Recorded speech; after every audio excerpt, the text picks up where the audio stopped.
Feliz año nuevo a todos, bienvenidos a la clase de esta semana. Vamos a continuar con Romanos 8 y antes de eso vamos a hablar de lo que se habló en la clase pasada. Pues bueno, hablamos de los versículos, estos que confunden a las personas y que son asociados usualmente con el calvinismo. Definimos estas palabras utilizando su contexto bíblico y terminamos hablando de las preguntas retóricas que Pablo hace al final del capítulo, comenzando con Romanos 8:31. ¿Qué pues diremos a esto? A todo lo que dijo anteriormente, a los 7 y medio capítulos que ya estuvimos estudiando. Si Dios es por nosotros, ¿quién contra nosotros? Si nos dio a su Hijo, Romanos 8:32, ¿cómo no nos dará también con Él todas las cosas? Romanos 8:33, ¿quién nos acusará o quién acusará a los escogidos de Dios? Romanos 8:34, ¿quién es el que condenará? Y estas preguntas retóricas que hace Pablo son la conclusión de su explicación acerca de no solo nuestra salvación, Romanos 3 al 5, sino de nuestra posición en Cristo, Romanos 6 al 8.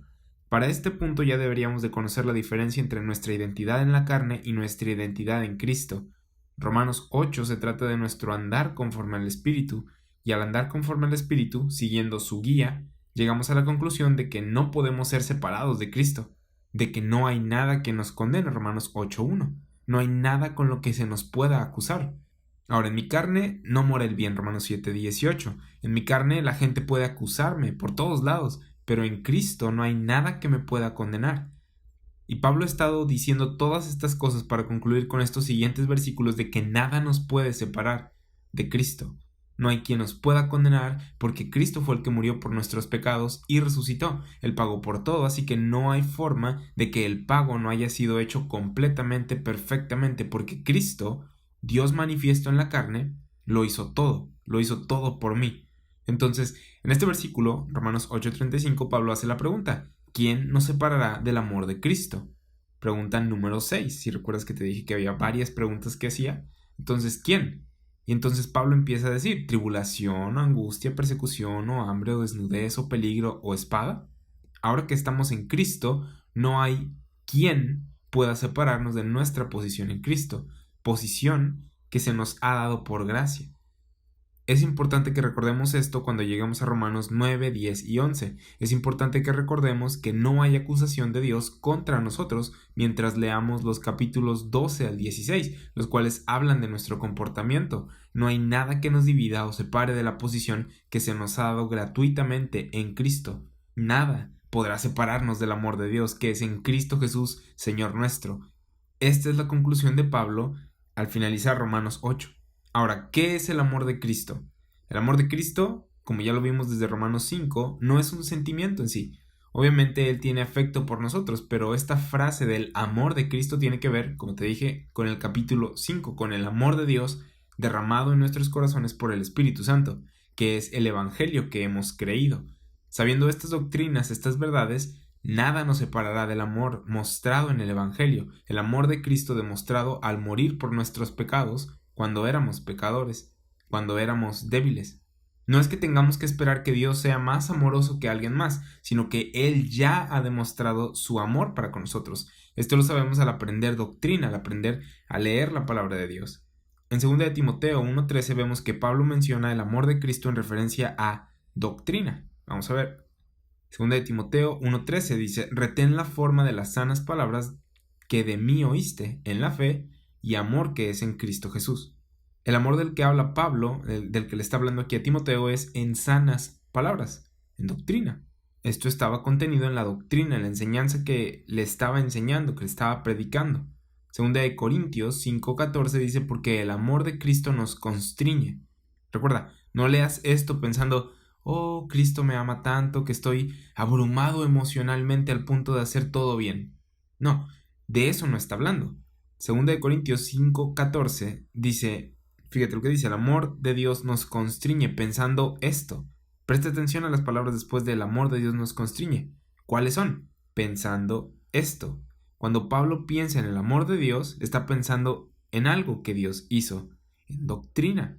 Es el Evangelio en lo que está pensando, en quién es en Cristo ahora, en cómo fue salvo. Este amor es la doctrina, el Evangelio que renueva nuestro entendimiento. Entonces dice, el amor de Dios nos constriñe pensando esto, que si uno murió por todos, ¿ves cómo está relacionándolo con lo que Cristo hizo? ¿Y quién es este que murió? Cristo. Dice, luego todos murieron. Todos estábamos muertos. Estas son verdades que aprendemos del Evangelio. Y esto se refiere Pablo cuando habla del amor de Cristo. 2 Corintios 5:15. Continuamos leyendo. Dice, y por todos murió. Para que los que viven, estos somos tú y yo ahora en Cristo, ya no vivan para sí. Esto es lo que dice Romanos 6, ¿no? Lo vimos en Romanos 6. Sino para aquel que murió y resucitó por ellos.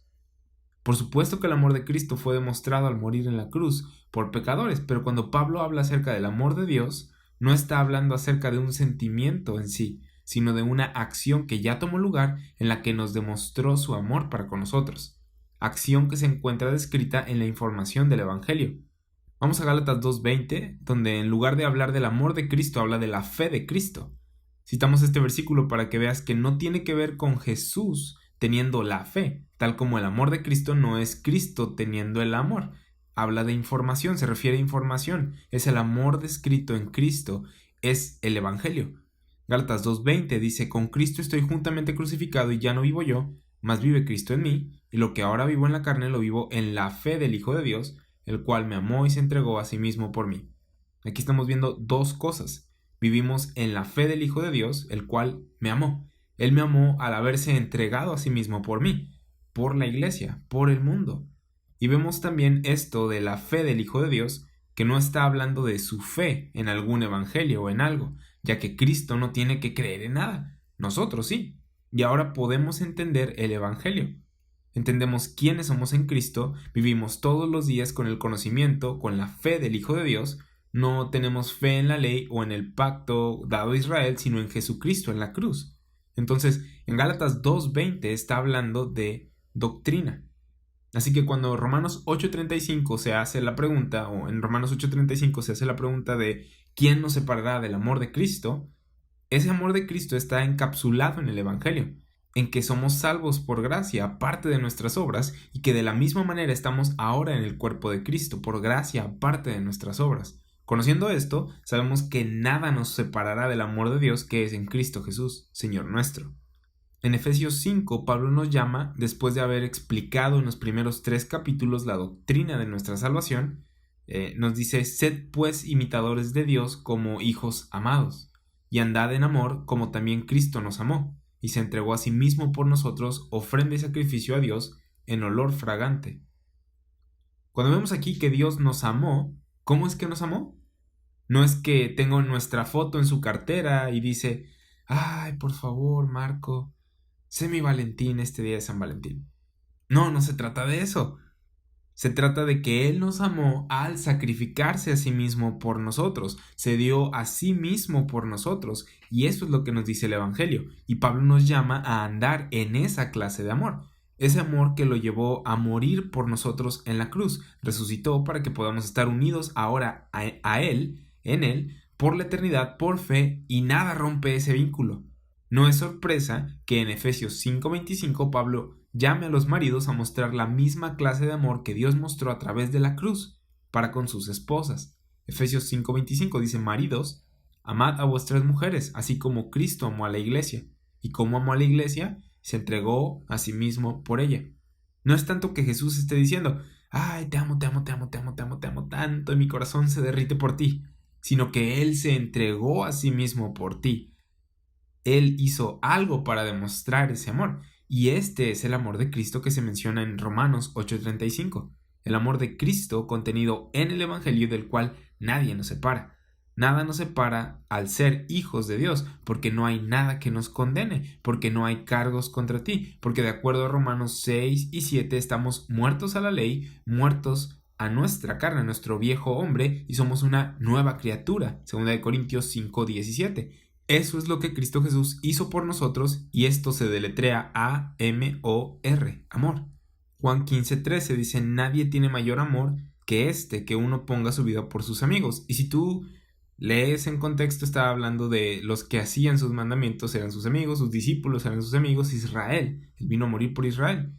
Pero recuerda Romanos 5:8, aquí se demuestra un amor aún más grande. Dice, mas Dios muestra su amor para con nosotros en que siendo aún pecadores, Cristo murió por nosotros. No hay más grande amor que aquel que alguien ofrece al que no lo merece. Esa es la clase de amor al que se les dice a los esposos, a los maridos, que le demuestren a sus esposas. E imagino que las mujeres quieren esa clase de amor sobre el que te da tarjetas o flores de San Valentín y chocolates. El amor de Dios que los esposos deben demostrar dice: jamás te voy a dejar, sin importar qué hagas, voy a permanecer a tu lado. Y eso es más romántico que flores y chocolates, ¿no? Las mujeres, las jovencitas deberían de estar buscando a un hombre que exhiba el amor de Dios. En Romanos 8, Pablo está hablando de esto, de nuestra unión con Cristo, de este amor de Cristo. Romanos 8:35 dice: ¿quién nos separará del amor de Cristo? ¿Tribulación o angustia o persecución o hambre o desnudez o peligro o espada? Dice, ¿quién? Sin embargo, menciona 7 qué, 7 cosas que no son un quién, son un qué. En lugar de describirnos quién nos separará, nos menciona cosas que las personas usan para tratar de separarnos. La tribulación no es una persona, la angustia no es una persona. Sin embargo, hay personas que traen tribulación a ti, te causan angustia, te persiguen, te causan hambre, desnudez, peligro, espada. Porque ¿quién está cargando la espada tratando de separarte de tu posición en Cristo? Una persona, un quién. Y Pablo está diciendo que ninguna de estas cosas puede separarte, ninguna de estas cosas que un quién pueda traer puede separarte del amor de Dios. Los versículos 33 al versículo 35 del capítulo 8 de Romanos vienen combinados. En el versículo 34 Pablo dice que nadie puede condenarnos porque Cristo murió y resucitó. Tal como nos identificamos con su muerte, nos identificamos con su resurrección, con su vida. Se nos promete un lugar en el cielo, se nos promete gloria que sobrepasa cualquier cosa que suframos aquí, Romanos 8:18, y ya que esa resurrección es real, ya que Cristo vive hoy, ya que somos su cuerpo, somos parte de su cuerpo, miembros de su cuerpo, no podemos ser separados de él. Esto nos da un fortísimo consuelo mientras vivimos en este mundo caído lleno de corrupción y pecado. Leemos este capítulo y vemos que nada nos separará de esa posición que tenemos en Cristo, y esto es porque creemos en su muerte y resurrección, en su vida. Y ya que Jesús está vivo hoy, Él está en el cielo haciendo intercesión por ti, diciendo: ese es un miembro de mi cuerpo, soy la cabeza, y ahí está mi mano, y ahí está mi otra mano, y ahí está mi pie, ¿sí? Y no podemos ser separados de Él. Ese es un pensamiento doctrinal muy alentador que nos ayudará cuando sintamos que estamos solos, o que Dios está lejos, o cuando nos sentimos atribulados, o en angustia, o perseguidos, o en hambre, en desnudos, en peligro, o atacados. Cosa que menciona en los siguientes versículos. Lo que Pablo hace es presentarnos las verdades del misterio de Cristo aquí. ¿Y sabías que hay gente que no cree que Pablo esté hablando de verdades del misterio de Cristo en Romanos?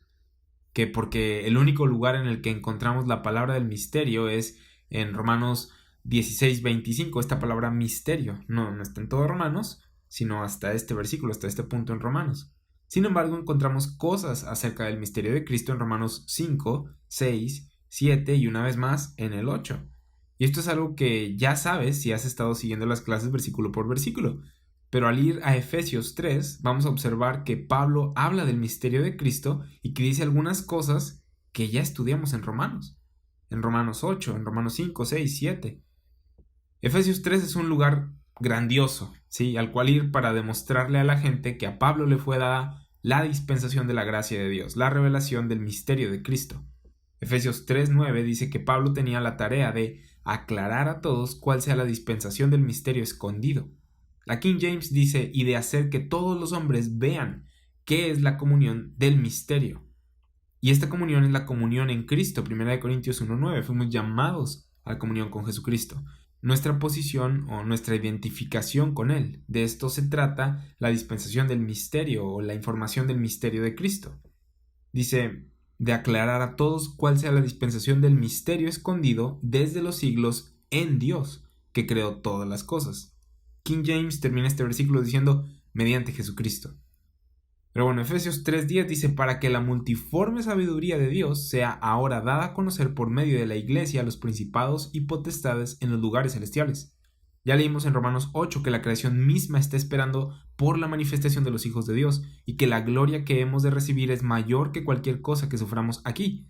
Efesios 3:10 dice que el misterio de Cristo tiene la intención de mostrarles a los principados y potestades en los lugares celestiales la multiforme sabiduría de Dios. Efesios 3:11 dice que todo esto es conforme al propósito eterno que hizo en Jesucristo nuestro Señor. Ya vimos en los versículos anteriores cuál es el propósito de Dios, la predestinación y elección y la presciencia de Dios para cumplir su voluntad en aquel entonces, y esto para poder cumplir su propósito en Efesios 3:11. Efesios 3:12, en quien tenemos seguridad y acceso con confianza por medio de la fe en Él. Fíjate que tenemos acceso y confianza de que estamos cumpliendo el propósito de Dios. ¿Cómo? Porque creemos el Evangelio, porque Cristo lo hizo todo. Vimos en el versículo 30 que Él fue el que predestinó, el que nos predestinó, el que nos justificó, el que nos glorificó, el que nos llamó. Dios lo hizo todo. Tú no hiciste nada. No dice que nosotros nos justificamos, que nosotros nos vamos a glorificar. No, Él lo hizo todo. El punto del versículo es que Dios hizo todo, Él hizo la obra. Y este versículo se parece mucho a Romanos 5:2, que dice, por quien también tenemos entrada por la fe a esta gracia en la cual estamos firmes y nos gloriamos en la esperanza de la gloria de Dios. Estamos firmes en la gracia por la fe en Cristo. Efesios 3:13, por lo cual pido que no desmayéis a causa de mis tribulaciones por vosotros, las cuales son vuestra gloria. ¿De qué estábamos hablando en Romanos 8? De sufrimientos y tribulaciones en este mundo y la gloria que nos espera, la cual sobrepasa todo eso. En Romanos 8:17 Pablo dijo, y si hijos, también herederos, herederos de Dios y coherederos con Cristo, si es que padecemos juntamente con Él, para que juntamente con Él seamos glorificados. Es por eso que Pablo dijo en Efesios 3:13, por lo cual pido que no desmayéis a causa de mis tribulaciones por vosotros, las cuales son vuestra gloria. Pablo se da cuenta de que las tribulaciones que estaba atravesando no se comparaban con la gloria que en nosotros ha de manifestarse. Entonces podemos ver que Efesios 3 está describiendo lo mismo que Pablo dice en Romanos 8. En Efesios 3, versículos del 14 al 16, Pablo, al lidiar con estas tribulaciones, dobla sus rodillas y comienza una oración. Dice, por esta causa doblo mis rodillas ante el Padre de nuestro Señor Jesucristo, de quien toma nombre toda familia en los cielos y en la tierra, para que os dé conforme a las riquezas de su gloria el ser fortalecidos con poder en el hombre interior por su Espíritu. Y recordamos que en Romanos 8:26 se nos dice, y de igual manera el Espíritu nos ayuda en nuestra debilidad, pues ¿qué hemos de pedir como conviene? No lo sabemos, pero el Espíritu mismo intercede por nosotros con gemidos indecibles. Él nos ayuda cuando no sabemos cómo orar. ¿Y cómo nos ayuda cuando no sabemos cómo orar como deberíamos? Él nos ayuda a aprender cosas de tal manera que podamos decir que todas las cosas ayudan a bien. Estos a los que conforme a su propósito son llamados. Romanos 8:28. Conocemos estas cosas porque el Espíritu nos las revela en las Escrituras. En Efesios 3, Pablo ora que seamos fortalecidos por el Espíritu, y de eso mismo Romanos 8 está hablando. Efesios 3:17, para que habite Cristo por la fe en vuestros corazones. ¿Fe? ¿Fe en qué? En el Evangelio, en las doctrinas que nos enseñan quiénes somos en Cristo, a fin de que arraigados y cimentados en amor, si nuestra fe está en el Evangelio, ¿qué es este amor en el que estamos arraigados y cimentados? Es el que entendemos que Dios nos mostró su amor, aun cuando éramos pecadores, al Cristo morir por nosotros, sus enemigos. Es el que Dios se ha encargado de todo lo que tiene que ver con nuestra posición en Cristo. Estamos arraigados y cimentados en ese amor, lo que Dios nos mostró a través de Cristo Jesús. Efesios 3:18-19 dice, a fin de que arraigados y cimentados en amor seáis plenamente capaces de comprender con todos los santos cuál sea la anchura, la longitud, la profundidad y la altura, y de conocer el amor de Cristo, que excede todo conocimiento, para que seáis llenos de toda la plenitud de Dios. Romanos 8:35 nos dice que nada nos separará del amor de Cristo, y Efesios 3 está hablando de las mismas cosas que Romanos 8. Ahora, Efesios fue escrito después de Romanos, así que podríamos decir que Pablo está introduciendo estos conceptos del misterio de Cristo en la carta a los Romanos, conceptos de los que va a hablar más a detalle en cartas como Efesios, Filipenses y Colosenses. Entonces Pablo sí estaba hablando del misterio de Cristo en la carta a los Romanos.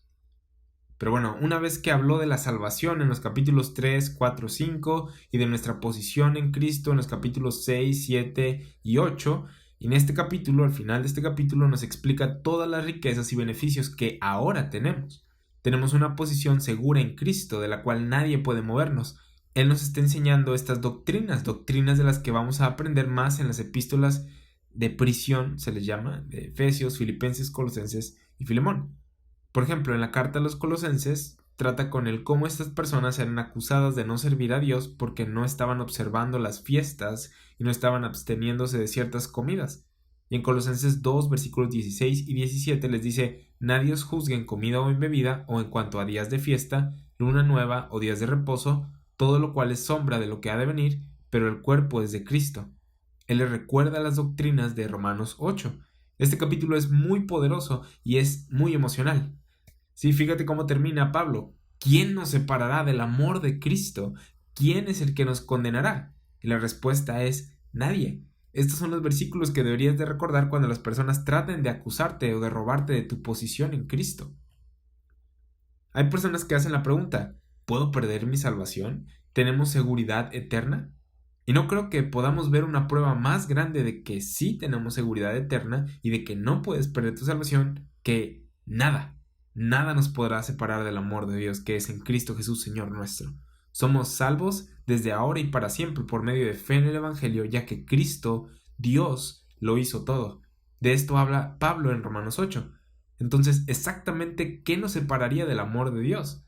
¿Lo que hacemos? No, porque ya no estás en la carne, sino en el Espíritu. Estás identificado con Cristo. Cristo pagó por todos tus pecados, Romanos 3 y 4. No se trata de tus obras, Romanos 4 y 5. Así que no hay cosa que te separe. ¿Quién nos separará del amor de Cristo? Qué pregunta, ¿no? Y la hace para enfatizar el poder del Evangelio de la gracia de Cristo. Romanos 8:35 dice: ¿quién nos separará del amor de Cristo? Y la respuesta obviamente es: nadie nunca podrá separarnos del amor de Cristo. ¿Tribulación, o angustia, o persecución, o hambre, o desnudez, o peligro, o espada? No. Siguiente versículo: como está escrito, por causa de ti somos muertos todo el tiempo. Somos contados como ovejas de matadero. Si solamente tuviéramos el amor de Dios, una esperanza y gloria en este mundo, si esto no tuviera una realidad en la eternidad, 1 Corintios 15:19 dice: si en esta vida solamente esperamos en Cristo, somos los más dignos de conmiseración de todos los hombres.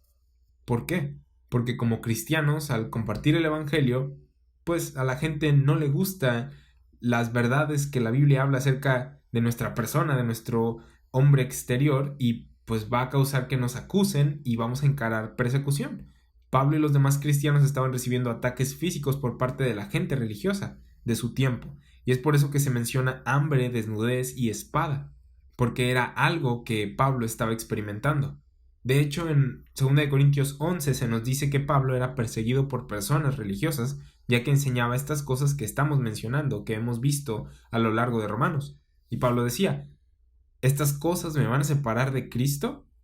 El hecho de que haya sido perseguido, de que estuviera padeciendo hambre y ataques por predicar en contra de la ley y en contra de las enseñanzas de Israel incrédulo, ¿esto me va a separar del amor de Cristo? ¿Es para alguna diferencia en lo que soy en Cristo? Y su respuesta es no. Sin importar que haya un grupo de personas atacando, la verdad de la palabra no cambia, ni quiénes somos en Cristo. Un ejemplo sería el ataque que uno recibe cuando se predica el misterio de Cristo. A pesar de haber una oposición, la verdad de la palabra de Dios no cambia. En ocasiones, cuando presentas las verdades de la palabra de Dios dividida correctamente, la gente tiene las mismas preguntas. A ver, ¿quién más enseña esto? ¿Hay alguien más que lo conozca? ¿De dónde lo sacaste? ¿Dónde lo aprendiste?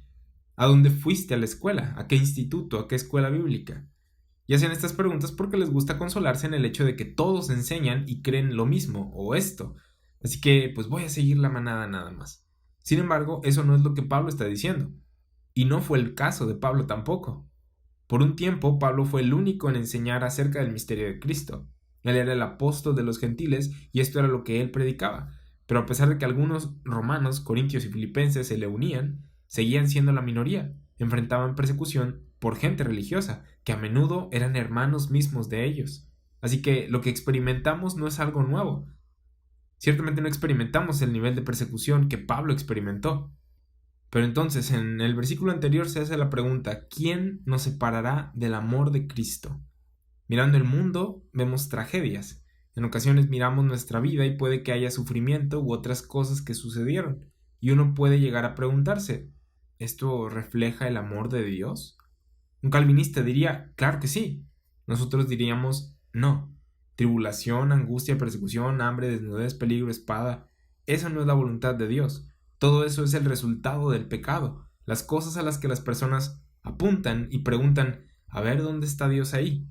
Porque esa tragedia fue algo horrible. ¿Dónde está Dios? Mire sus bebés muriéndose. Ese no es el amor de Dios. Esa no es la voluntad de Dios. Es el resultado del pecado, de la muerte entrando por el pecado de Adán. Romanos 5:12. El que Pablo, el apóstol a los gentiles, enfrentara tantos problemas, ¿era un reflejo del amor de Dios? Claro que no. Dios lo había enviado, así que Dios no se le estaba oponiendo a Dios, ni tampoco estaba tratando de enseñarle algo a Pablo, de que ahí te va Pablo, estoy tratando de hacerte una mejor persona, voy a arrojarte unos cuantos enemigos. Eran personas tomando decisiones oponiéndose a la doctrina de Dios predicada por el apóstol Pablo, enseñada por Dios mismo a Pablo. Segunda de Corintios 11:23 dice, son ministros de Cristo como si estuviera loco hablo. Aquí dice que habla como si estuviera loco porque está comparándose con otras personas.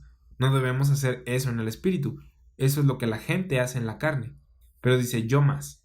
En trabajos más abundante, en azotes sin número, en cárceles más, en peligros de muerte muchas veces. Trabajos, azotes, cárceles, peligros de muerte. Nada de eso suena como si la estuviera pasando de lujo, ¿verdad? Esa no es la gloria que Dios promete. 2 Corintios 11:24 dice, de los judíos 5 veces he recibido 40 azotes menos uno. Y los llama por nombre. Dice, aquí hay personas que me están persiguiendo, los judíos. Y en Romanos 8:35 dice, ¿quién nos separará? Esta pregunta es retórica, pero como que en su mente estaba abordando un problema. Hay personas que lo estaban persiguiendo y en 2 Corintios 11:24, como te dije, los llama por nombre. Dice, son los judíos. Judíos religiosos que estaban tratando de detener el mensaje de la gracia de Dios. No eran los únicos, pero eran los principales perseguidores de Pablo. Dice, de los judíos 5 veces he recibido 40 azotes menos uno. 3 veces he sido azotado con varas, una vez apedreado, 3 veces he padecido un naufragio, una noche y un día he estado como náufrago en alta mar, en caminos muchas veces, en peligros de ríos, peligros de ladrones, peligros de los de mi nación, los israelitas, peligros de los gentiles, peligros en la ciudad, peligros en el desierto, peligros en el mar, peligros entre falsos hermanos, en trabajo y fatiga, en muchos desvelos, en hambre y sed, en muchos ayunos, en frío y en desnudez. Esto nos describe el ministerio de Pablo. ¿Y a poco no suena bastante similar a Romanos 8:35? Tribulación, angustia, hambre, desnudez, espada. Pablo está diciendo que todas estas cosas no cambian el hecho de que se le había dado una revelación de parte de Dios para predicar el Evangelio de la gracia, de tal manera que puede proclamar que nada lo va a separar de Dios, del amor de Cristo. A pesar de que señalen las veces que lo han golpeado y rechazado, eso no cambia nada. Más adelante dice que no hay autoridad que nos pueda separar de Cristo. No es simplemente un deseo en el que dices, ay, pues espero que nada me separe, sino una certeza en la que puedes decir, sin importar qué sucede en mi vida, yo estoy completamente seguro de que nada me va a separar del amor de Cristo. Vemos el por qué Pablo nos dice en Romanos 1:16 que el Evangelio es el poder de Dios para salvación, ¿no? Porque podemos usar estas doctrinas para conquistar todo ataque que cualquier persona o circunstancia nos esté arrojando. Y esto es lo que obtenemos cuando sabemos quiénes somos en Cristo, cómo Dios nos ve y cómo es que nos ve en su Hijo. No podías hacer eso en el Antiguo Testamento, ya que bajo el Antiguo Testamento, la pregunta era, ¿cómo le estás haciendo tú? ¿Cómo te está yendo a ti? ¿Cómo te estás desempeñando? Y cuando fallabas, la ley te condenaba. Bajo la gracia tenemos el poder de estas doctrinas. Y la pregunta ahora es, ¿cómo se desempeña Jesús? ¿Cómo fue la obra de Cristo? ¿Cómo le hizo Jesús? ¿Qué tan buena o perfecta es su obra? Y eso es lo que Pablo está explicando, el poder del Evangelio de Cristo. Después de hacer la pregunta en el versículo 35 de quién nos separará del amor de Cristo y listar algunas cosas, aquí en el versículo 36 él cita una profecía, él cita un salmo. Y esto no es algo raro, es algo que a lo largo de la carta a los romanos vemos que Pablo hace, cita partes del Antiguo Testamento. Y en ocasiones vemos que Pablo lidia con Israel. Cuando en Romanos 2:17 dice tú tienes el sobrenombre de judío, no se trata de ti teniendo el sobrenombre de judío, sino de un judío teniendo el sobrenombre de judío.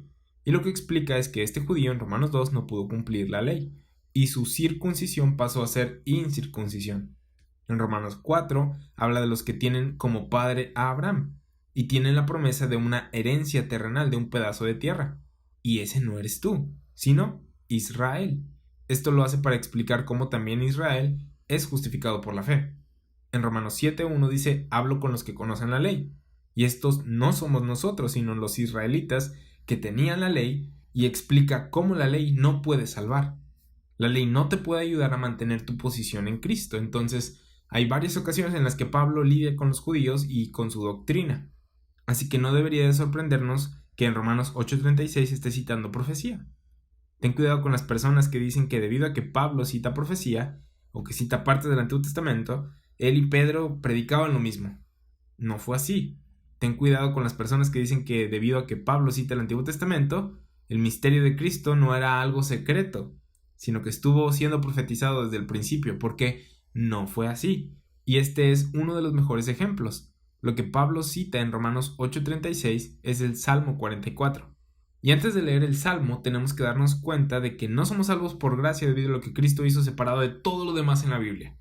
¿A qué me refiero con esto? A que no es como que Dios desechó todo lo que había dicho y hecho antes de revelar el misterio de Cristo al apóstol Pablo y dijo, pues voy a comenzar una vez más, pero ahora con la iglesia y guácala Israel. Él no hizo esto.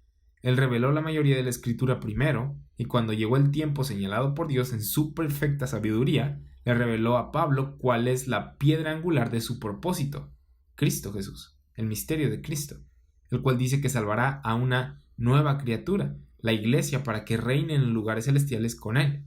Esto fue algo que estuvo oculto en Dios desde el principio del mundo, Efesios 3:9. ¿Qué significa esto? Que no podemos encontrar información del misterio de Cristo en el Salmo 44. Sin embargo, Pablo lo cita. ¿Por qué será? Este salmo es uno dado al pueblo de Israel para animarlo en un tiempo de problemas. Y desde ya podemos ver una conexión entre Romanos 8 y el Salmo 44. Problemas, situaciones, circunstancias malas, aflicción.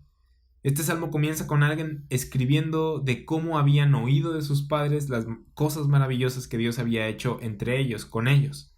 Esto lo puedes leer en el Salmo 44, versículos del 1 al 8. Y luego continúa diciendo que había enemigos en su contra y que Dios no estaba haciendo nada. Y vamos a comenzar a leer desde el versículo 17. Salmo 44, versículo 17 dice, todo esto nos ha venido, y no nos hemos olvidado de ti, y no hemos faltado a tu pacto. ¿Qué está diciendo aquí el autor? No hemos quebrantado tu ley, Dios, no te hemos olvidado, pero pareciera como si tú sí nos hubieras olvidado. Pareciera que estas cosas malas pasan y tú no estás cumpliendo con tu parte. Ahora Israel podía decirle a Dios, Dios, si somos obedientes, tienes que salvarnos de nuestros enemigos. ¿Por qué? Porque Dios había prometido esto. Él había hecho un pacto con ellos. Esa era una parte del pacto que había hecho con el pueblo de Israel. Pacto que nosotros no tenemos con él. No podemos decir, Dios, esta persona me está persiguiendo, mátala. Dios, ya te di mis diezmos, bendíceme. No tenemos ese pacto con él. No podemos poner una demanda a él porque todo lo que nos ha dado es por gracia. Nosotros, como dice Efesios 2, 11, 12 y 13, no teníamos nada. Así que todo lo que Él ha hecho por nosotros, esta salvación que nos ha ofrecido es por gracia, no por una promesa, no por un pacto, sino por gracia. Salmo 44, 18 dice, no se ha vuelto atrás nuestro corazón ni se han apartado de tus caminos nuestros pasos. De acuerdo al autor de este salmo, este no era un momento en el que habían quebrantado la ley, que hubo muchos en la historia de Israel. Pero este no era uno, como para que este ataque estuviera justificado por su desobediencia. Él estaba diciendo, vamos Dios, sálvanos, como nuestros padres, o como dicen muchos salmos, levántate. Versículos 19 al 22 del Salmo 44. Para que nos quebrantases en el lugar de chacales y nos cubrieses con sombra de muerte. Si nos hubiésemos olvidado del nombre de nuestro Dios o alzado nuestras manos a Dios ajeno, si hubiesen quebrantado la ley, ¿no demandaría Dios esto? Porque Él conoce los secretos del corazón. Pero por causa de ti nos matan cada día. ¿Qué está diciendo? Está diciendo, es debido a que hacemos el bien que estamos siendo asesinados, Dios. Somos contados como ovejas para el matadero. Él está preguntando, ¿acaso es tu voluntad el que sigamos tu ley y seamos asesinados? ¿Dónde está la esperanza en este versículo? ¿Dónde está la gloria en el Salmo 44:22? Versículo 23. Despierta. ¿Por qué duermes, Señor? Despierta, no te alejes para siempre. Está hablándole a Dios. Dice, despiértate, Dios. Versículo 24. ¿Por qué escondes tu rostro y te olvidas de nuestra aflicción y de la opresión nuestra? Porque nuestra alma está agobiada hasta el polvo y nuestro cuerpo está postrado hasta la tierra. Levántate para ayudarnos y redímenos por causa de tu misericordia. Puedes oír el dolor y el clamor aquí en estos versículos, ¿verdad? Está diciendo, Dios, nos están matando por hacer lo correcto. ¡Ayuda! ¿Dónde estás? Y aquí te va la diferencia entre el Salmo 44 y Romanos 8. En Romanos 8:35 Pablo hace la pregunta, ¿la tribulación, persecución, peligro, espada me separará del amor de Cristo? Y como está escrito en el Salmo 44, donde está esta persona que dice, estamos haciendo el bien y nos están matando, ¿dónde estás, Dios? ¿Somos como esa persona? Mira lo que responde Pablo en el siguiente versículo, y me gusta cómo lo pone la King James en este. No. En todas estas cosas somos más que vencedores a través de aquel que nos amó. Sorpresivamente me gusta cómo lo pone la NTV.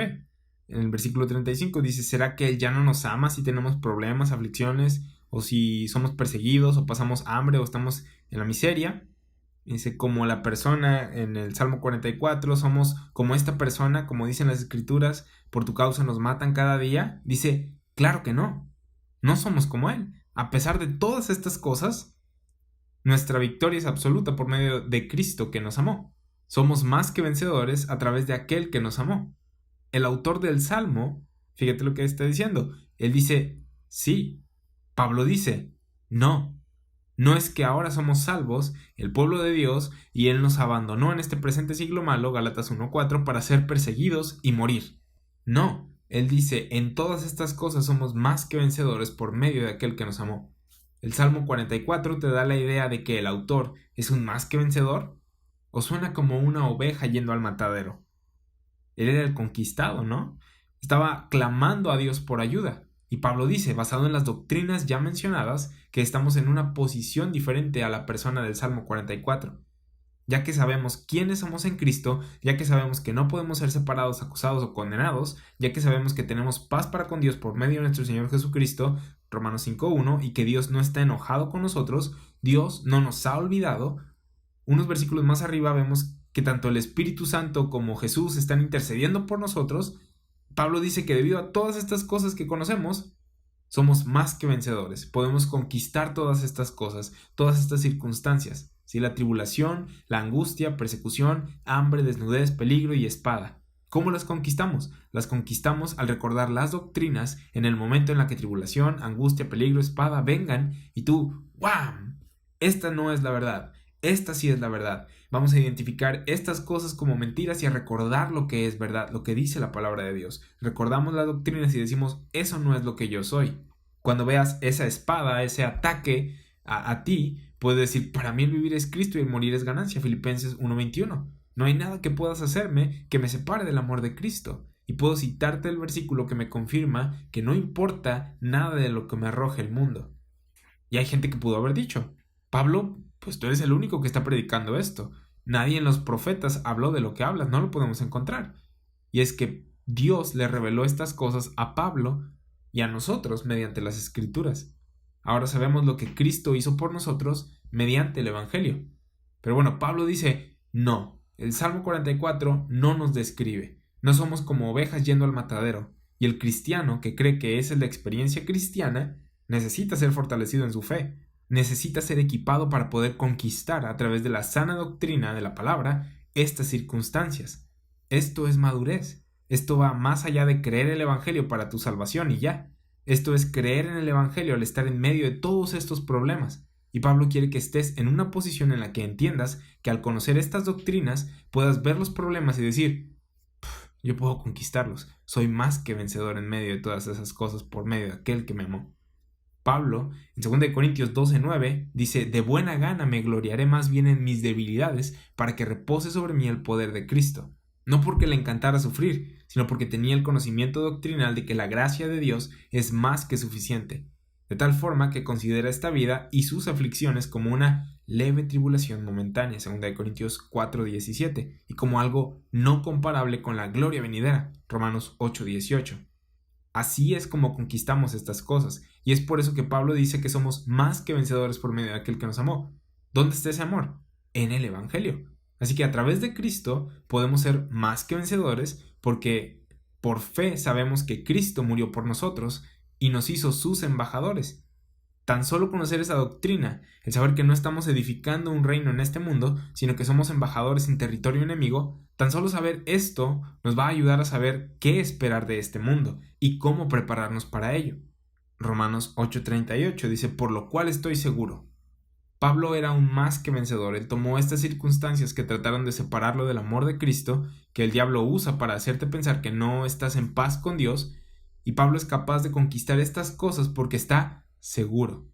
Esta es la posición a la que debemos de llegar como hijos maduros, el estar completamente seguros. Podrás decir, pues no estoy completamente seguro, conozco unas cosas, pero aún no estoy tan convencido.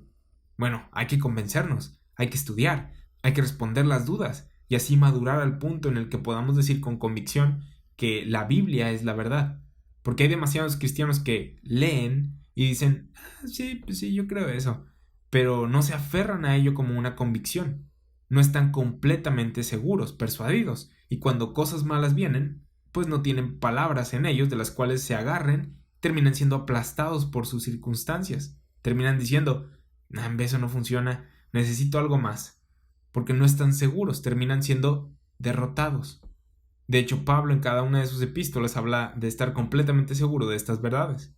Esto debería recordarnos Romanos 14:5, donde Pablo habla del comportamiento entre los hermanos y dice que cada uno esté completamente convencido en su propia mente en cuanto a la doctrina que tiene acerca de los días, de la comida, etc. No hay razón para pararte por algo o pelear por algo si no tienes las herramientas para pelear, si no tienes el conocimiento o la fortaleza. Así que encuentra personas que tengan las herramientas, el conocimiento, la fortaleza y aprende de ellas. En Efesios 3:16, Pablo ora que seamos fortalecidos con poder en el hombre interior, por el Espíritu Santo. Y eso es lo que necesitamos hacer para ser más que vencedores. Romanos 8:37. En Colosenses 2, versículos 1 y 2, Pablo dice, porque quiero que sepáis cuán gran lucha sostengo por vosotros y por los que están en la Odisea, y por todos los que nunca han visto mi rostro, para que sean consolados sus corazones unidos en amor.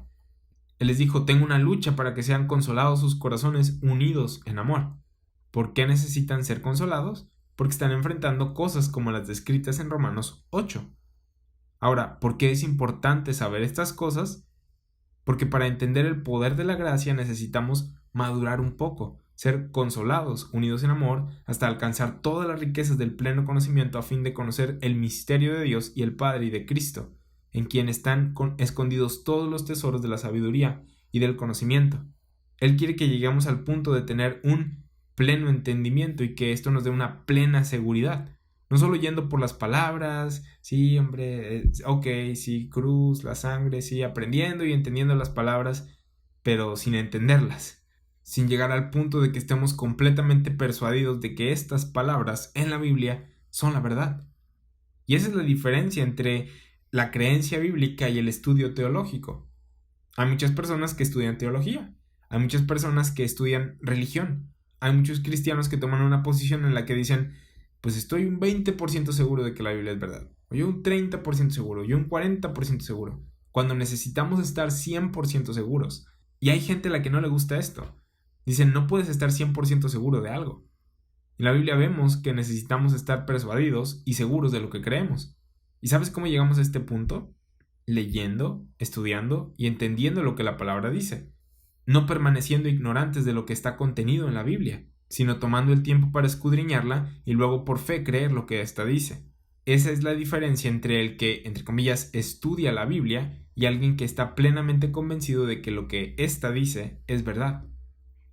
En 1 de Tesalonicenses capítulo 2 versículo 13 Pablo ora por los tesalonicenses y dice, damos gracias a Dios de que cuando recibisteis la palabra de Dios que oísteis de nosotros, la recibisteis no como palabra de hombres, sino según es en verdad la palabra de Dios, la cual actúa en vosotros, los creyentes. Si no crees, tienen las palabras ahí, pero no están haciendo nada en ti, no están actuando en ti. No puedes vencer si no estás seguro de que estas doctrinas en Romanos 8 son verdad. Tienes paz con Dios, no hay condenación, Dios no está buscando castigarte porque se te olvidó hacer algo o porque no hiciste algo. Todo esto puedes saber basado en las verdades estudiadas en los capítulos 5, 6, 7 y 8 de Romanos. Pablo quiere que estés seguro de estas cosas. En Romanos 4:21 vemos que Pablo está hablando de nuestra justificación y cómo ésta la obtenemos por fe. Y nos dice que la manera en la que recibimos nuestra justificación no es solamente cubriendo lo esencial. O sea, no diciendo, bueno, si esto es otro evangelio, me conviene agregarlo al arsenal de cosas en las que confío para mi salvación.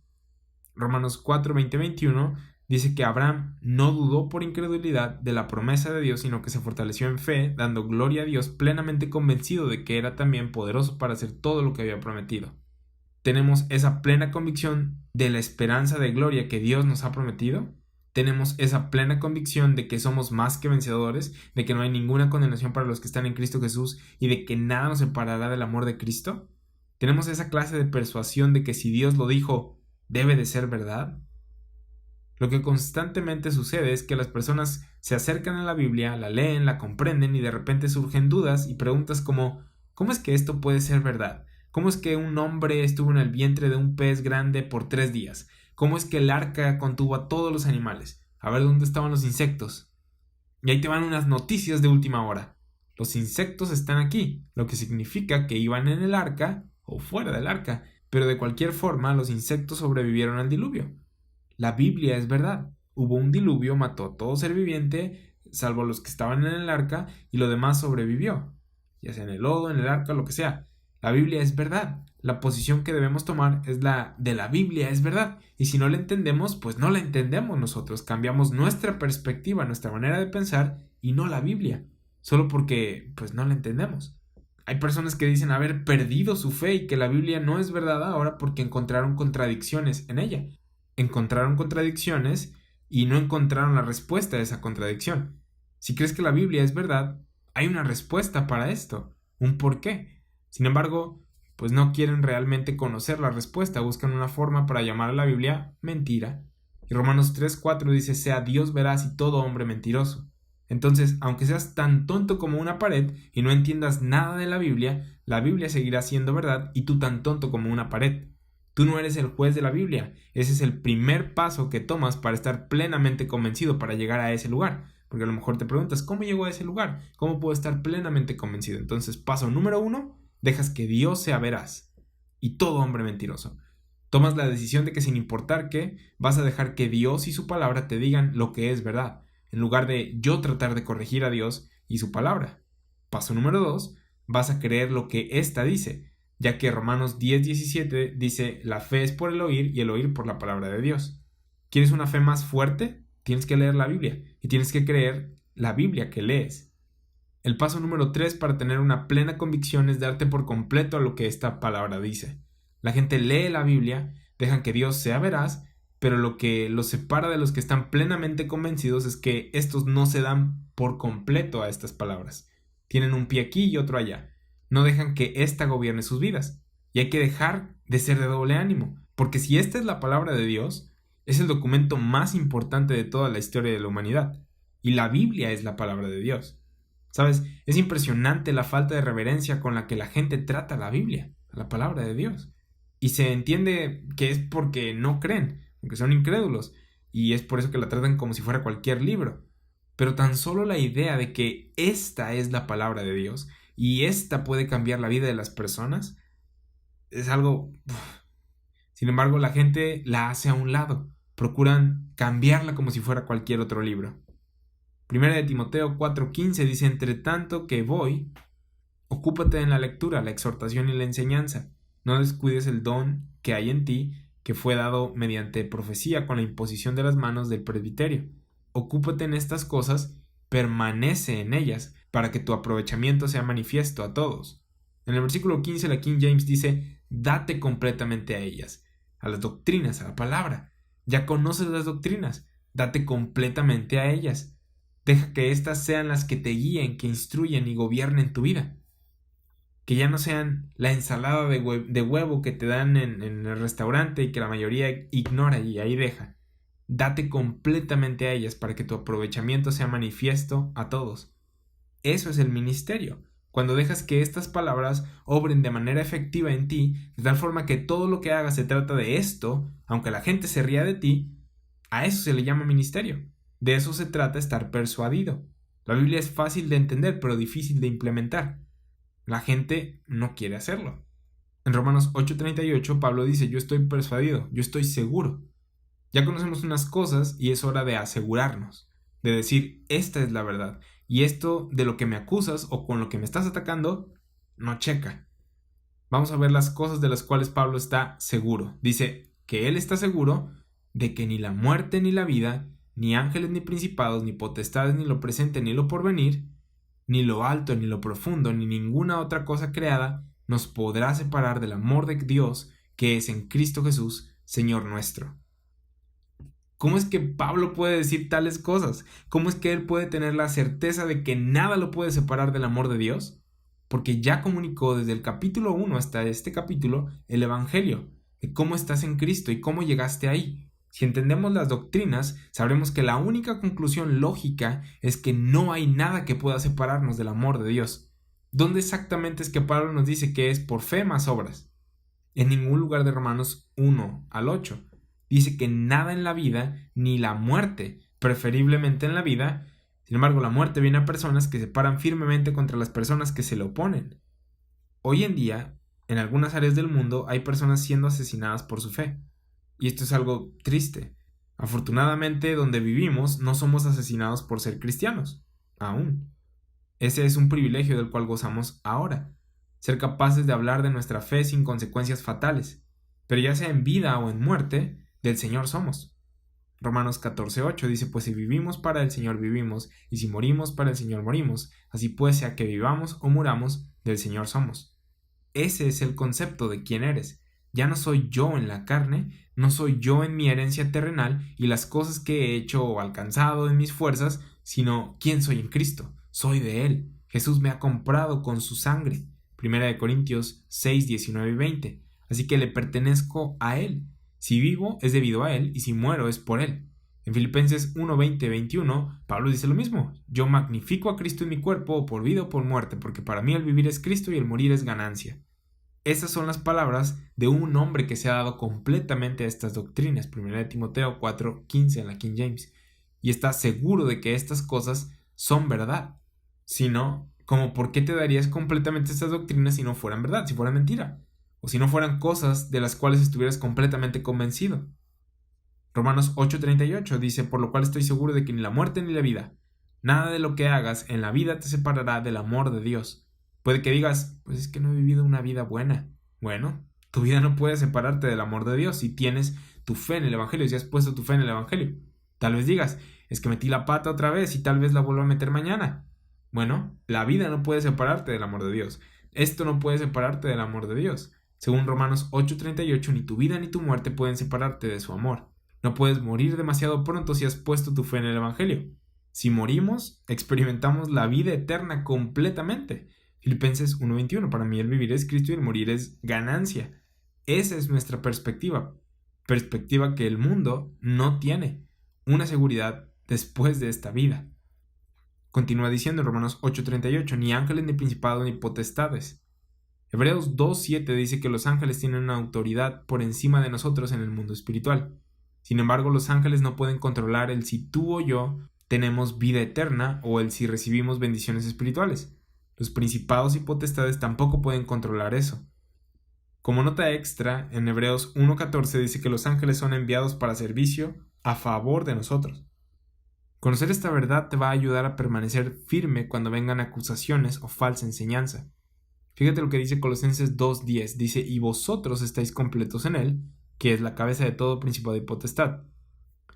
Dios te ha dado todo lo que necesitas en el Evangelio. Solamente necesitas conocer y aprender las verdades contenidas en él. Así que no hay principado ni potestad en esta vida o en la que viene, en el cielo o en la tierra, que tenga la autoridad de negar tu posición en Cristo, ya que Dios es el que justifica, Romanos 8:33, y Cristo es el que murió, más aún el que también resucitó, el que además está a la diestra de Dios, el que también intercede por nosotros, Romanos 8:34. Dios es por nosotros, Entonces, ¿quién contra nosotros? Romanos 8:31. Debido a estas cosas, Pablo dice en Colosenses 2:15-16 que despojando a los principados y a las potestades los exhibió públicamente triunfando sobre ellos en la cruz. Por tanto, nadie os juzgue.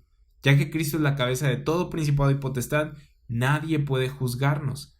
En comida o en bebida, o en cuanto a días de fiesta, luna nueva o días de reposo, todo lo cual es sombra de lo que ha de venir, pero el cuerpo es de Cristo, y tú eres parte de su cuerpo. Romanos 8:38, ni lo presente ni lo porvenir. ¿Qué es esto de lo presente? La dispensación de la gracia. ¿Y qué es lo porvenir? El reino venidero, la restauración de Israel. Lo que esto está diciendo es que incluso cuando Israel sea restaurado, no podrás ser separado de Cristo tú. No puedes ser removido de la posición que tienes en Cristo. Y hay personas que creen que la iglesia regresará con Cristo y servirá a Israel como las demás naciones gentiles. Lo van a hacer en el reino que se les fue prometido, ya que Israel se le había prometido de que sería la nación sobre las demás naciones. ¿Cómo es que esto puede ser cuando se me ha dado una posición por encima de todas las cosas, juntamente con Cristo en lugares celestiales? ¿Cómo es que esto puede ser cuando no hay judío ni gentil en el cuerpo de Cristo, cuando se me ha prometido gloria en Cristo y que no requiero de una mediación sacerdotal ya que Cristo es mi mediador? ¿Por qué descenderíamos a servir a Israel? No tiene sentido. Pero entonces nada ni nadie puede separarte del amor de Dios, ni lo presente ni lo porvenir. Tu posición es eterna y nadie puede quitarte esto. En Efesios 1:18-23 vemos cosas de las que Pablo habla en Romanos 8, y Pablo ora diciendo que alumbrando los ojos de vuestro entendimiento para que sepáis. ¿Sí? Una vez que vemos ese conocimiento que necesitamos en la palabra, sepas. ¿Sepas qué? Cuál es la esperanza a que Él os ha llamado, y cuáles las riquezas de la gloria de su herencia en los santos, y cuál la supereminente grandeza de su poder para con nosotros los que creemos, según la operación del poder de su fuerza, la cual operó en Cristo resucitándole de los muertos. La resurrección de Cristo es poder que se te ha prometido, y Pablo ora que entiendas eso. Continúa diciendo, y sentándole a su diestra en lugares celestiales sobre todo principado y autoridad y poder y señorío, y sobre todo nombre que se nombra. Ahí es donde Dios puso a Cristo. ¿Y sabes? Él te ha puesto en Cristo cuando pusiste tu fe en el Evangelio. Continúa diciendo, no solo en este siglo, sino también en el venidero. Pablo dice que ni lo presente ni lo porvenir podrán separarte del amor de Cristo. Cualquier cambio de dispensación en el futuro no nos va a quitar nuestra posición en Cristo, lo cual es algo grandioso porque ¿qué pasó con Israel? ¿Dónde está? De eso vamos a estar hablando en Romanos 9. A Israel se le habían prometido todas estas cosas, sin embargo, ¿dónde está Israel? No está aquí. Esto es algo que a ti no te va a suceder. Se te ha prometido una posición de la que no podrás ser separado debido a lo que Jesús hizo. Esto es muy diferente a la gente con la que Dios hizo un pacto donde les dijo, si desobedecen mi pacto, los saco de la tierra que les prometí, y si obedecen mi pacto, los regreso. Eso no es lo que nosotros tenemos. Toda esta idea de que vivimos la vida basándonos en un pacto condicional, en el que si hacemos esto o aquello, Dios hará algo bueno para mí, esa es una baja estima del Evangelio. La gracia es mucho más poderosa que esto. Seguimos leyendo en Efesios 1, y sometió todas las cosas bajo sus pies, y lo dio por cabeza sobre todas las cosas a la iglesia, la cual es su cuerpo, la plenitud de aquel que todo lo llena en todo. Este eres tú. Vamos a Efesios 6:12, que dice, porque no tenemos lucha contra sangre y carne, sino contra principados, contra potestades, contra los gobernadores de las tinieblas de este siglo, contra huestes espirituales de maldad en las regiones celestes. El diablo se ha transformado en ángel de luz, según de Corintios 11:14, tratando de convencerte de que no eres lo que Pablo dice que eres en Cristo. Esa es la batalla en la que estás, es en tu mente, y cuando renuevas y fortaleces tu mente con estas doctrinas, no puedes ser vencido. La única manera de vencer las circunstancias es conociendo estas verdades, porque en ocasiones alguien puede llegar y decir, eso malo es de parte de Dios, y te lo envía porque te odia. Es por pecado, porque te está enseñando algo, Dios ya no te ama. Y al conocer estas verdades, tú puedes decir, claro que no, eso es mentira. Yo estoy en paz con Dios. La palabra de Dios dice esto, esto y aquello. Efesios 6:12 trata con nuestra guerra, la cual no es contra personas, sino contra principados y potestades que están en nuestra contra. Versículo 13, por tanto, tomad toda la armadura de Dios para que podáis resistir en el día malo y habiendo acabado todo, estar firmes. Dice, toma la armadura de Dios para que puedas resistir. Toma la armadura de Dios para que puedas ser más que vencedor por medio de Cristo. Ahora, ¿cuál es la armadura? ¿Buenas obras? No. La armadura tiene que ver todo con doctrinas. Efesios 6, 14 al 18. Estad pues firmes, ceñidos vuestros lomos con la verdad, la palabra de verdad dividida correctamente, 2 Timoteo 2, 15, y vestidos con la coraza de justicia. ¿De dónde viene tu justicia? Es dada a ti por fe en Cristo, en el Evangelio. Es justicia, la justicia de Dios dada a ti. Y calzados los pies con el apresto del Evangelio de la paz. Tienes paz con Dios por la fe, no porque ofreciste a algún sacrificio animal, sino por fe en el Evangelio, fe en la cruz. Sobre todo tomad el escudo de la fe. ¿Fe en qué? El Evangelio, con que podáis apagar todos los dardos de fuego del maligno. Cuando te arrojen doctrinas erróneas a ti, imaginaciones o argumentos en contra de quién eres verdaderamente en Cristo, cuando te digan que estás en la carne, ahora conoces escrituras con las que puedes escudarte y apagar todos los dardos de fuego del maligno. Dice, y tomad el yelmo de la salvación, la cual viene por gracia mediante fe, no por obras para que nadie se gloríe. Efesios 2, 8 y 9. Y la espada del Espíritu, que es la palabra de Dios, orando en todo tiempo, con toda oración y súplica en el Espíritu, y velando en ello con toda perseverancia y súplica por todos los santos. ¿Cómo conquistas? ¿Cómo derrotas al enemigo? Con la palabra de Dios dividida correctamente. Cada parte de la armadura tiene que ver con doctrinas, no tiene que ver con tus obras o buen comportamiento. Si eso es lo que usas para atacar al enemigo, vas a tener una mala experiencia, porque no tienes el poder en ti mismo. Dios es el que se encarga de todo. Él es el que tiene todo el poder. Él murió y resucitó. Él es el que te puso en su Hijo y ya no hay más condenación para ti. Tu posición ha cambiado. Romanos 8, 38 y 39. Estoy seguro de que ni la muerte ni la vida, ni ángeles ni principados, ni potestades, ni lo presente, ni lo porvenir, ni lo alto. ¿Cómo es que algo alto puede separarnos del amor de Dios? Job 22, 12 dice, ¿no está Dios en la altura de los cielos? Mira lo encumbrado de las estrellas. ¿Cuán elevadas están? Pablo dice en Efesios 3, 18 que quiere que comprendamos la altura del amor de Cristo. El amor de Dios se extiende hasta los mismos cielos contigo. Estás sentado juntamente con Él en los lugares celestiales. No hay autoridad en el cielo que pueda separarte del amor de Dios. Dice ni lo alto ni lo profundo, Romanos 8:39. Las cosas de abajo, lo profundo, tampoco nos pueden separar. Efesios 4, 9 y 10 dice, y esto de que subió, ¿qué es sino que también había descendido primero a las partes más bajas de la tierra? El que descendió es el mismo que también subió por encima de todos los cielos para llenarlo todo. Cristo ascendió y descendió.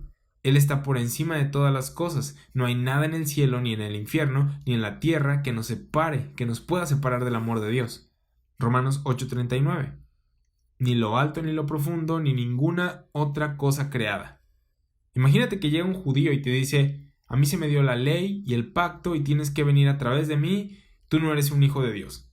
Tú puedes decirle, pues Romanos 8:15 al 17 dice lo contrario. O que alguien llegue y te diga, tienes que seguir la ley para ser salvo. Le puedes decir, Romanos 4 dice lo contrario. La Biblia nos dice que tienes poder y autoridad dada a ti por el Espíritu de Dios. Romanos 8:39. Ninguna cosa creada nos podrá separar del amor de Dios que es en Cristo Jesús, Señor nuestro. Es por eso que después de haber hablado de nuestra posición completa en Cristo, y como nada en este mundo, como nada en lo porvenir, ya sea en el cielo o en la tierra, nos podrán separar del amor de Cristo, Pablo, después de esto, habla de Israel. Porque ya vimos a Pablo lidiar con las objeciones y problemas que Israel tuvo con la ley en Romanos 4 y en Romanos 7, y una vez que llegamos al capítulo 8 y vemos cómo no somos definidos por la carne, sino por el Espíritu, y cómo no hay ninguna cosa que nos condene o separe, la pregunta que surge, que se hace es, bueno, entonces, ¿qué le pasó a Israel? Y aquí hay judíos oponiéndose a Pablo y se preguntan, ¿qué pasó con nuestras promesas? ¿Qué le pasó a las promesas de Israel? ¿Qué pasó con los pactos de Israel? Y en Romanos 9, Pablo trata ese tema. Él dice, aunque nada nos separara del amor de Dios, algo separó a Israel de las promesas que Dios les hizo. Ahora, estamos en Cristo y nada nos puede separar nosotros. Sin embargo, hubo un tiempo en el que estábamos separados. Éramos ajenos a los pactos de la promesa, sin esperanza, sin Cristo, sin Dios. Israel lo tenía todo. Efesios 2, versículos del 11 al 12. Entonces, ¿qué le pasó a Israel? Esa es la pregunta con la que Pablo va a tratar en Romanos 9, y esto lo hace para provocar a Israel hablando de nuestra posición completa en Cristo. Las personas religiosas se van a oponer a ti cuando les enseñes las doctrinas de la gracia, porque piensan que es demasiado bueno como para ser verdad. Dicen, no hay manera de que Dios haga eso por ti. Y lo dicen porque realmente no conocen la Biblia, no conocen la revelación que Dios le dio al apóstol Pablo. A partir de Romanos 9 hasta Romanos 11, Pablo nos va a explicar lo que Dios hizo y va a responder la pregunta de si Dios olvidó a Israel o si los recordará en algún momento. Ahora sí, vamos al capítulo 9, vamos a tocar unos cuantos versículos brevemente. Romanos 9 comienza diciendo, verdad digo en Cristo, no miento, y mi conciencia me da testimonio en el Espíritu Santo que tengo gran tristeza y continuo dolor en mi corazón, porque deseara yo mismo ser anatema, separado de Cristo, por amor a mis hermanos, los que son mis parientes, según la carne, que son israelitas. ¿Sabías que el 90% de tu Biblia, si no es que más, trata con el pueblo escogido de Dios, Israel? A ellos les dio toda ventaja, toda misericordia, toda paciencia, todo pacto, toda gloria, toda ley, toda palabra. ¿Qué ventaja tiene el judío? Romanos 3. Entonces, ¿por qué de repente todo esto se detuvo? Esto es lo que Pablo nos va a explicar aquí en estos 3 capítulos a partir de este Romanos 9. Si tienen la promesa de tal victoria en Romanos 8 sobre todas las circunstancias adversas y sobre los principados y potestades, como que parece contradictorio la palabra de Dios dada a Israel a las promesas que Dios les dio a Israel, ¿no? Hay gente que dice, si Dios le prometió todo esto a Israel y de repente se detuvo, ¿qué me asegura a mí que no se va a detener con nosotros? Y hay personas también que enseñan una teología del reemplazo que dice que la iglesia ha reemplazado a Israel. Y al llegar a Romanos 11, que lidia con Israel, dicen, ten cuidado, te va a cortar a ti como lo hizo con ellos. Romanos 11 no está hablando acerca de nosotros, de la iglesia, del cuerpo de Cristo. Recuerda Romanos 8 que dice, ninguna cosa nos podrá separar del amor de Dios. Vamos a Romanos 11, versículos 19 y 20, versículos que vamos a ver más adelante. Dice, pues las ramas, dirás, fueron desgajadas para que yo fuese injertado. Bien, por su incredulidad fueron desgajadas, pero tú por la fe estás en pie. No te ensorbezcas, sino teme. Pareciera que en Romanos 8 Pablo está animándonos y dándonos toda confianza de que podemos vencer todo por medio de Cristo, ¿no? Y en Romanos 11:20 Pablo, hablándole a su audiencia, dice, no seas altivo, sino teme. Vamos a hacernos la pregunta de Romanos 8 otra vez. ¿Quién nos separará del amor de Cristo? ¿De qué temeré? ¿Quién condenará? ¿Quién acusará a los escogidos de Dios? Y Pablo en Romanos 11 dice, debes temer. ¿Por qué? Porque no está hablándonos a nosotros ahí. Y a eso vamos a llegar eventualmente. Romanos 11:21 dice, porque si Dios no perdonó a las ramas naturales, a ti tampoco te perdonará. Romanos 8:32, el que no escatimó ni a su propio Hijo, sino que lo entregó por todos nosotros, ¿cómo no nos dará también con él todas las cosas? Si alguien me quiere condenar a mí con Romanos 11, le cito Romanos 8, nada puede separarme. Pero aparentemente en Romanos 11 esta persona puede ser separada, es injertada al árbol de Israel y puede ser desgajada. Y Pablo dice en Romanos 11:22, mira pues la bondad y la severidad de Dios. La severidad ciertamente para con los que cayeron, pero la bondad para contigo si permaneces en esa bondad, pues de otra manera tú también serás cortado. ¿Cortado? ¿Separado? ¿Qué? Pensé que nada nos podría separar del amor de Dios. ¿No es eso verdad? ¿No estábamos persuadidos de eso? En Romanos 9, 10 y 11, Pablo está hablando de la condición de Israel. Él habla de Israel incrédulo del Antiguo Testamento y del remanente de Israel. La iglesia no está en Romanos 9, 10 y 11, y vamos a ver eso a medida que avancemos. Necesitamos identificar a quién le está hablando Pablo. Y en Romanos 9 vamos a ver que Pablo no le está hablando a la iglesia, sino a Israel. Él comienza este capítulo diciendo, tengo gran tristeza y continuo dolor en mi corazón por amor a mis hermanos que son israelitas. ¿Por qué tiene gran tristeza? Pues porque no creen. Le está hablándole a Israel incrédulo y la iglesia no lo reemplazó. Alguien más sí lo hace a Israel incrédulo. Este es el remanente de Israel. Y vamos a llegar a eso eventualmente. Pero, ¿cómo es que somos más que vencedores e Israel falló? Porque tenemos algo más grandioso, el glorioso evangelio de la gracia de Dios, que en su sabiduría le reveló al apóstol Pablo. Pablo comienza este capítulo diciendo, verdad digo en Cristo. ¿Por qué dice esto? En Romanos 8 dice cosas fabulosas y ahora dice, es en serio lo que digo. ¿Verdad? Digo en Cristo, no miento. La frase no miento la menciona en varias ocasiones refiriéndose a su ministerio y apostolado especial y a la revelación que él recibió de parte de Dios, de la dispensación de la gracia dada a él y de cómo a los gentiles se les ha dado una posición en los lugares celestiales en Cristo y pues la gente no le cree. Dice, verdad digo en Cristo, no miento y mi conciencia me da testimonio en el Espíritu Santo. Él estaba siendo honesto. Pablo es un hombre de conciencia. En 2 Corintios 11, 30 y 31 les habla a los corintios que estaban dudando de su apostolado y leemos en los versículos anteriores a estos, ¿son hebreos? Yo también. ¿Son israelitas? Yo también. Y luego nos da una lista de sus persecuciones y sufrimientos, como ya los estuvimos leyendo. Y en el versículo 30 dice, si es necesario gloriarse, me gloriaré en lo que es de mi debilidad. El Dios y Padre de nuestro Señor Jesucristo, quien es bendito por los siglos, sabe que no miento.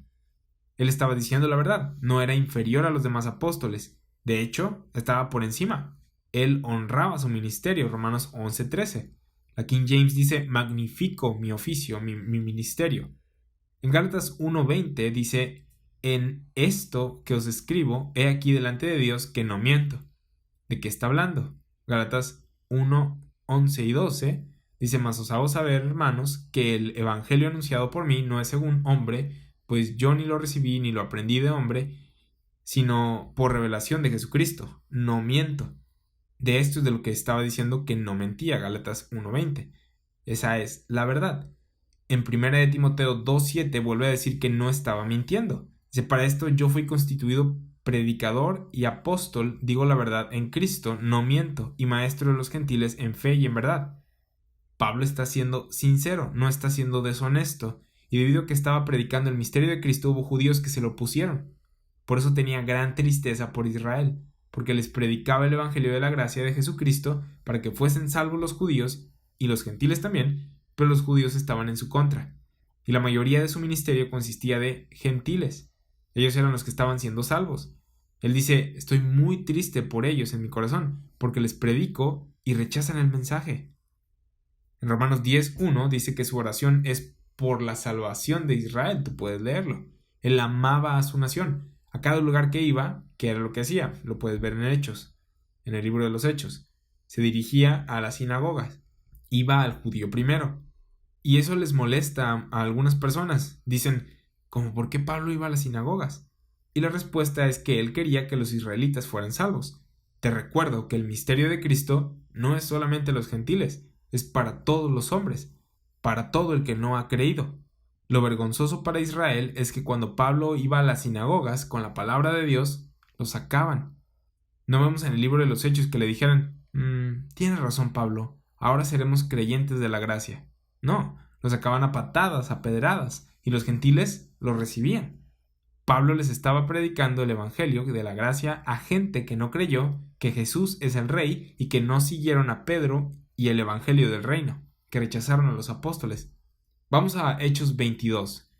El libro de Hechos nos muestra cómo es que Israel cayó, cómo rechazó incluso el mensaje que le fue dado a Pablo, cómo rechazó al Mesías, rechazó a los apóstoles y rechazó el mensaje que le fue dado a Pablo. En Hechos 22, versículos del 17 al 22, Pablo cuenta qué le pasó en el camino a Damasco y dice, y me aconteció, vuelto a Jerusalén, que orando en el templo me sobrevino un éxtasis, y le vi que me decía, date prisa y sal prontamente de Jerusalén, porque no recibirán tu testimonio acerca de mí. Dios se le apareció en un éxtasis a Pablo y le dice, salte de Jerusalén. ¿Qué haces aquí, Pablo? Yo te envié a los gentiles.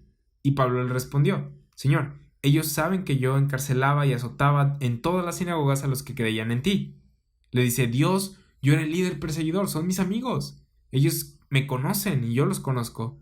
Cuando se derramaba la sangre de Esteban, tu testigo, yo mismo también estaba presente. Le dice, yo estaba ahí, ¿recuerdas Dios? Sí me van a recibir. Dice, y consentía en su muerte y guardaba las ropas de los que le mataban. Pero me dijo, ve, porque yo te enviaré lejos a los gentiles. Jesús mismo le dijo, no vayas a Jerusalén. Si lo haces, te van a matar.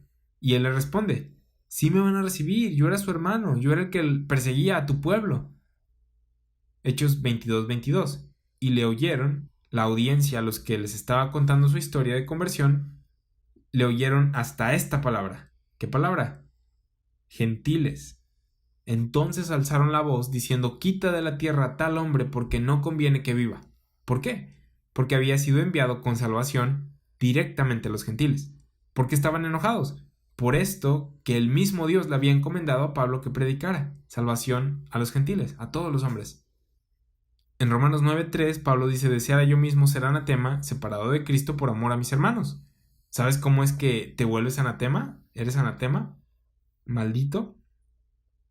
Gálatas 1:6-9 nos dice que es predicando otro evangelio.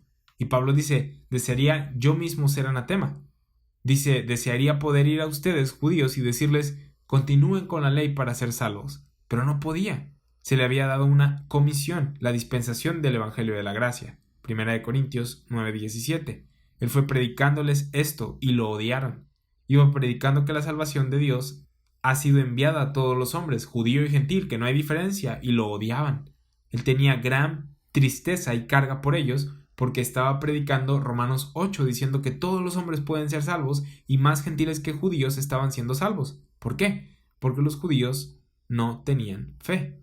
Vamos ahora a Hechos 23, versículo 1, que dice: entonces Pablo, mirando fijamente al concilio, dijo: varones hermanos, yo con toda buena conciencia he vivido delante de Dios hasta el día de hoy. Él les hablaba a los israelitas aquí y les dice: amigos, yo no estoy en su contra. Dios me dio un mensaje y yo solamente estoy dándolo. Sin embargo, lo odiaron por ello y eventualmente lo mataron. Hechos 24:16 dice: y por esto procuro tener siempre una conciencia sin ofensa ante Dios y ante los hombres. Esto significa: yo voy a decir la verdad siempre, no voy a esconderla, no voy a diluirla, seré honesto delante de Dios y de las personas. Y esto metió a Pablo en muchos problemas. ¿Cómo? Porque cuando era honesto acerca de la sana doctrina y de lo que la verdad es, de lo que Dios estaba haciendo en ese momento, está haciendo en este momento, era perseguido. Hechos 24:17-19. Pero pasados algunos años vine a hacer limosnas a mi nación y presentar ofrendas.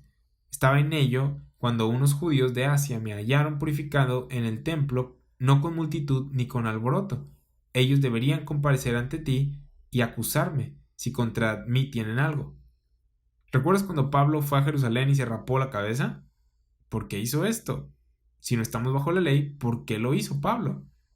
Porque amaba a su nación. Quería ver a Israel salvo. Se encaminó para allá y un profeta le dijo: no vayas, Pablo, te van a encarcelar. Y él le dijo: yo de todos modos voy a ir. Pablo siempre quiso ver a Israel salvo, y cada que iba con su evangelio, lo odiaban. Pablo dijo en Romanos 8: ¿quién nos separará? Sus hermanos estaban tratando de separarlo, los israelitas, pero el poder de Cristo reposando en Pablo permitió que no desmayara Pablo, y ahora tenemos cartas como Romanos, Efesios, Filipenses, Colosenses, Filemón, Corintios. Eventualmente murió a manos de sus hermanos, por los que sentía gran tristeza y deseo de verlos salvos. ¿Por qué Pablo habla de Israel aquí, en Romanos 9? Porque ha estado hablando del Evangelio de la gracia de Dios desde Romanos 1 hasta el capítulo 8, y la pregunta es: ¿qué le pasó a estas personas a las que se les había prometido todas estas cosas? No tuvieron fe. Era un Israel incrédulo, e Israel incrédulo era el enemigo del Evangelio de Pablo. Romanos 11:28 dice: así que en cuanto al Evangelio son enemigos por causa de vosotros, pero en cuanto a la elección son amados por causa de los padres. Son amados debido a la elección, pero enemigos del Evangelio. Predicaban un evangelio diferente. 3 veces en el libro de los Hechos, Pablo dijo a Israel incrédulo: voy a los gentiles. Se los estaba predicando a ustedes porque son el pueblo escogido por Dios, pero lo han rechazado y me voy a los gentiles. Hechos 28 es la última vez que vemos que lo dijo. Después de intentar predicarles, unos asentían a lo que se decía, pero otros no creían. Y después Pablo les dijo en Hechos 28, del 25 al 28, bien habló el Espíritu Santo por medio del profeta Isaías a nuestros padres, diciendo: ve a este pueblo y diles, de oído oiréis y no entenderéis, y viendo veréis y no percibiréis, porque el corazón de este pueblo se ha engrosado, y con los oídos oyeron pesadamente, y sus ojos han cerrado, para que no vean con los ojos y oigan con los oídos, y entiendan de corazón y se conviertan, y yo los sane. Sabed pues que a los gentiles es enviada esta salvación de Dios, y ellos oirán. ¿Qué día debió haber sido para Pablo, no? Ya que tenía una carga muy grande por ellos. Imagínate, junta a estos judíos en Roma que están muy lejos de Jerusalén, y pues uno pensaría que posiblemente no tienen tan arraigado el legalismo de los judíos de Jerusalén. Sin embargo, los judíos en Roma lo escucharon y dijeron, no te creemos. Y Pablo les dice, es todo, me voy a los gentiles. En Romanos 9 vemos qué le pasó a Israel, cómo no tienen esta misma posición que tenían antes, y es debido a la fe, o más bien, falta de ella. Después de esto, en Hechos 28 vemos que las cartas que escribió después no hablan mucho de Israel, en contraste con sus primeras cartas en las que les habla a los judíos incrédulos. Romanos 9, 4 y 5, que son israelitas, de los cuales son la adopción, la gloria, el pacto, la promulgación de la ley, el culto y las promesas de quienes son los patriarcas y de los cuales según la carne vino Cristo, el cual es Dios sobre todas las cosas, bendito por los siglos. Amén. Hablamos de nuestra adopción en Romanos 8, de cómo somos hijos de Dios por fe en el Evangelio, y a Israel se le había prometido el ser hijo de Dios. Hablamos de la gloria que será manifiesta en nosotros, y a Israel se le había prometido gloria en la tierra. Se le había prometido que sería una nación por encima de las demás naciones. Un reino glorioso se le prometió. A ellos se les dieron los pactos: antiguo pacto, nuevo pacto, pacto davídico, pacto con Leví, que vimos en Malaquías, etc. Cada pacto le fue dado a Israel. Tú no tienes uno. Nunca has tenido un contrato con Dios. ¿Cómo es que entonces recibimos todas estas riquezas? Por fe en el Evangelio, por gracia, recibimos toda bendición espiritual mediante Cristo. A ellos se les habían prometido bendiciones incluso antes de que Cristo naciera. A Israel se le dio la ley. A ti nunca se te dio la ley. Ese era el beneficio de Israel. El culto o servicio a Dios fue dado a Israel también. A ti nunca se te dijo que sirvieras a Dios como un sacerdote del templo. Tú eres un gentil. Ellos tenían un sacerdocio, el altar, el tabernáculo, los sacrificios, todo era de ellos. No lo usurpamos nosotros, no lo tomamos porque Dios se los dio a ellos. Ellos tenían promesas, nosotros no. Efesios 2, 11 y 12. Ahora, en Romanos 8 aprendemos algunas promesas que Dios nos ha hecho mediante el Evangelio de la gracia ahora, pero en Romanos 9 vemos que ellos tenían promesas antes del Evangelio de la gracia. Romanos 9:5, de quienes son los patriarcas y de los cuales según la carne vino Cristo. Cristo no vino en la carne por ti, Cristo vino en la carne por Israel, su nación escogida. Juan 1:11 dice: a lo suyo vino y los suyos no le recibieron. En Mateo 15:24 Jesús dijo: no soy enviado sino a las ovejas perdidas de la casa de Israel. Romanos 15:8 dice que Jesús vino para confirmar las promesas hechas a los padres como un ministro de la circuncisión. Él no vino por gentiles. Él no vino predicando el evangelio de la gracia de Dios. Jesús vino en la carne por Israel y ellos tenían todos estos privilegios.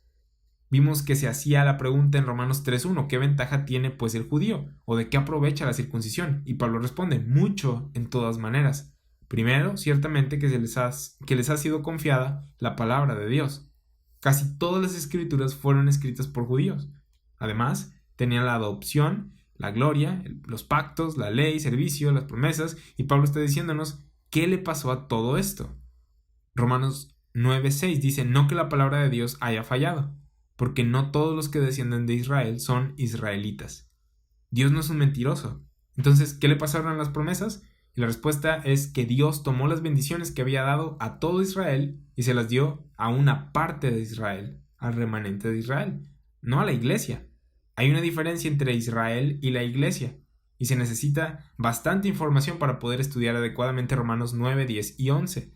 Necesitamos entender lo que se le prometió a Israel en el Antiguo Testamento, porque las cosas que tú tienes ahora, Israel ni siquiera soñaba con ellas. Eran un misterio oculto en Dios, Efesios 3:9. Pero las cosas que Dios le prometió a Israel, tú no puedes tocar. Tú no eres Israel, ni siquiera Israel espiritual. Así que no usurpas su tierra. No podemos llamar a nuestro país la tierra prometida y tú no eres una nación. Esa es Israel. Existen dos esferas de gobierno que Dios creó, cielo y tierra. Son cosas diferentes. En Efesios 1, 9 y 10, Pablo dice que Dios nos ha dado a conocer el misterio de su voluntad, según su beneplácito, el cual se había propuesto en sí mismo, de reunir todas las cosas en Cristo en la dispensación del cumplimiento de los tiempos, así las que están en los cielos, tú glorificado en Cristo, resucitado en los lugares celestiales, como las que están en la tierra. Y esto es Israel, su reino prometido, cosa que aún no ha sucedido. su reino prometido no ha venido a la tierra, no han manifestado gloria en la tierra, pero eso es algo que se les prometió. Y la voluntad de Dios es que Israel, con gloria en la tierra sobre las demás naciones, y tú, glorificado en los lugares celestiales en Cristo, seamos reunidos en Cristo. Ese es el propósito, ese es el misterio de su voluntad, el cual nos ha revelado ya, según Efesios 1, 9 y 10. Entonces, en Romanos capítulos del 1 al 8, Pablo habla del Evangelio de la gracia de Dios, por el cual somos salvos ahora, y en Romanos 9, 10 y 11 nos va a explicar lo que le pasó y le va a pasar a Israel. Y esto lo vamos a seguir viendo en las siguientes clases. Con esto terminamos la clase de esta semana. Y vamos a tener unas 2 clases, yo creo, especiales antes de meternos a detalle en Romanos 9. Vamos a estar hablando un poco acerca del calvinismo y del trasfondo histórico que tiene este debate que hay en cuanto al pensamiento calvinista. Te agradezco el tiempo que estás invirtiendo para estudiar la palabra de Dios. Por mi parte es todo. Hasta la próxima.